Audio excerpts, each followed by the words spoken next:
Hello ಎಲ್ಲರಿಗೂ ನಮಸ್ಕಾರ. Welcome back to my YouTube channel. ಎಲ್ಲರೂ ಹೇಗಿದ್ದೀರಾ? ಐ ಹೋಪ್ ಎಲ್ಲರೂ ಚೆನ್ನಾಗಿದ್ದೀರಾ ಅಂತ ಭಾವಿಸ್ತೇನೆ. ಹಾಗೆ ನಾನು ಕೂಡ ಚೆನ್ನಾಗಿದ್ದೀನಿ. ಸೊ ಯಾರೆಲ್ಲ ಹೊಸ್ದಾಗಿ ನನ್ನ ಚಾನಲ್ನ ನೋಡ್ತಾ ಇದ್ದೀರಾ ದಯವಿಟ್ಟು ಸಬ್ಸ್ಕ್ರೈಬ್ ಮಾಡ್ಕೊಳ್ಳಿ. ಹಾಗೆ ನಾನು ಕೊಡುವಂಥ ಮಾಹಿತಿ ಇಷ್ಟ ಆದರೆ ಲೈಕ್ ಕೊಡಿ, ಶೇರ್ ಮಾಡಿ, ಕಮೆಂಟ್ ಮಾಡಿ ಅಂತ ಕೇಳ್ಕೊತೀನಿ. ಸೊ ಇವತ್ತಿನ ವಿಷಯ ಏನಪ್ಪ ಅಂತ ಹೇಳಿದ್ರೆ ಆಲ್ರೆಡಿ ನಿಮಗೆ ಟೈಟಲ್ ನೋಡಿ ಗೊತ್ತಾಗಿರುತ್ತೆ. ಸೊ ಆ ಒಂದು ವಿಷಯನ ಇವಾಗ ಸ್ಟಾರ್ಟ್ ಮಾಡ್ತೀನಿ. ಗರ್ಭಿಣಿ ಆಗಿರಕ್ಕಂಥ ಮಹಿಳೆಯರು ರಾತ್ರಿಯ ಸಮಯದಲ್ಲಿ ಏನೇನು ಮಾಡಬಾರ್ದು ಮತ್ತು ನೇರವಾಗಿ ಮಲಗೋದ್ರಿಂದ ಸೊ ಏನೆಲ್ಲ ತೊಂದರೆಗಳು ಆಗುತ್ತೆ ಅಂತೇಳಿ ನಿಮಗೆ ಚಿಕ್ಕದಾಗಿ ವಿಷಯ ಅನ್ನೋದನ್ನು ತಿಳಿಸ್ಕೊಡ್ತೇನೆ.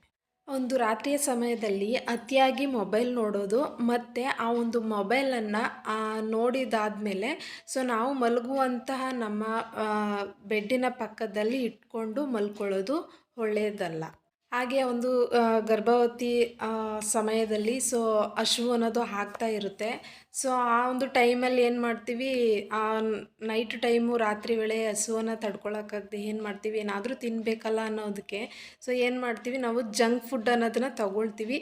ಸೊ ರಾತ್ರಿಯ ಒಂದು ಸಮಯದಲ್ಲಿ ಆ ಹಸುವಿಗೆ ಜಂಕ್ ಫುಡ್ ತಗೊಳ್ಳೋದು ತುಂಬಾ ತಪ್ಪು. ಮತ್ತು ರಾತ್ರಿ ಊಟ ಆದ ತಕ್ಷಣ ಪ್ರತಿಯೊಂದು ಗರ್ಭಿಣಿ ಮಹಿಳೆಯೂ ಕೂಡ 20 ನಿಮಿಷ ಆದ್ರೂ ಕೂಡ ನಿಧಾನವಾಗಿ ಓಡಾಡುವುದು ಅಂದರೆ ವಾಕಿಂಗ್ ಮಾಡೋದು ತುಂಬಾ ಉತ್ತಮ. ಹಾಗೆ ರಾತ್ರಿ ಟೈಮು ನಾವು ಮಲಗುವಾಗ ಸೊ ನಮ್ಮ ಒಂದು ಹೊಟ್ಟೆ ಮಸಾಜ್ ಮಾಡ್ಕೊಳ್ಳೋದ್ರಿಂದ ಏನಾಗುತ್ತೆ, ಸೊ ನಮಗೆ ರಿಲೀಫ್ ಅನ್ನೋದು ಆಗ್ತಾ ಹೋಗುತ್ತೆ. ಗರ್ಭಿಣಿಯರು ನೇರವಾಗಿ ಮಲಗೋದ್ರಿಂದ ಹೊಟ್ಟೆಲಿರಕ್ಕಂಥ ಮಗುವಿಗೆ ಉಸಿರಾಟದ ತೊಂದರೆ ಆಗ್ತಾ ಹೋಗುತ್ತೆ ಮತ್ತು ಮಗುವಿಗೆ ಸರಿಯಾಗಿ ರಕ್ತ ಸಂಚಲನ ಅನ್ನೋದು ಆಗೋದಿಲ್ಲ. ಸೊ ಆದ್ದರಿಂದ ಗರ್ಭಿಣಿ ಮಹಿಳೆಯರು 90% ರಷ್ಟು ಎಡಭಾಗಕ್ಕೆ ಮಲ್ಕೊಂಡು ನಿದ್ರೆ ಮಾಡಿದಷ್ಟು ಒಳ್ಳೆಯದು. ಸೊ ಗರ್ಭಿಣಿ ಆಗಿರೋಕ್ಕಂಥ ಮಹಿಳೆಯರು ಒಂದು ಜೀವ ಆಚೆ ಬರೋ ತನಕ ನಮ್ಮ ಆರೋಗ್ಯನೂ ನಾವು ನೋಡ್ಕೋಬೇಕು ಮತ್ತು ಆ ಒಂದು ಜೀವದ ಆರೋಗ್ಯದ ಬಗ್ಗೆನೂ ಕೂಡ ಗಮನ ಹರಿಸ್ಕೋಬೇಕು. ಸೊ ಆ ಒಂದು ವಿಷಯನ ನಿಮಗೆ ಹೇಳಕ್ಕೆ ಇಷ್ಟಪಡ್ತೀನಿ.